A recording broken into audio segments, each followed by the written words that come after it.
जब किसान खुश तो देश मजबूत, यानी किसान की तरक्की ही देश की तरक्की है। इसी सोच के साथ प्रधानमंत्री नरेंद्र मोदी ने 24 फरवरी 2019 को शुरू की प्रधानमंत्री किसान सम्मान निधि योजना।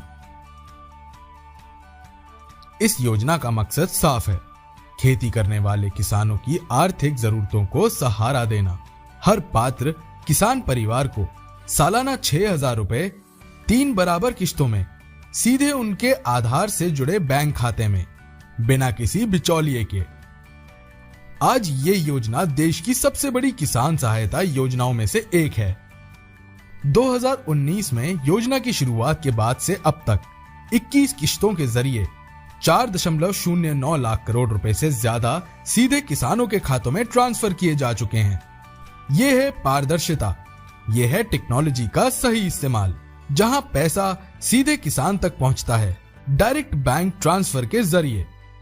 अंतरराष्ट्रीय संस्था international food policy research institute की स्टडी बताता है कि इस पैसे से किसानों ने बीज, खाद और खेती के साधनों में निवेश बढ़ाया, उन पर कर्ज का दबाव कम हुआ और जोखिम उठाने की ताकत बढ़ी।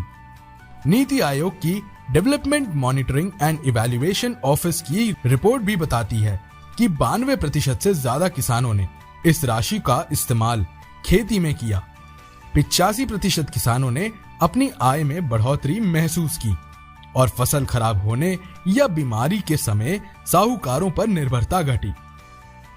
किसान कॉल सेंटर के सर्वे में 92% से ज्यादा किसान योजना से संतुष्ट पाए गए।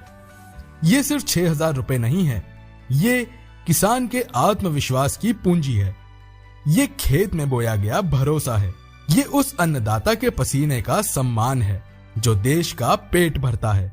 पीएम किसान यानी सीधी मदद, साफ नीयत और मजबूत होता भारत का किसान। मेरे किसान भाइयों बहनों, जब केंद्र में किसान का हित सोचने वाली, किसान की चिंता करने वाली सरकार होती है, तभी इस तरह की योजनाएं मुमकिन होती है, जमीन पर उतरती है, नामुमकिन को भी मुमकिन करके दिखाते हैं।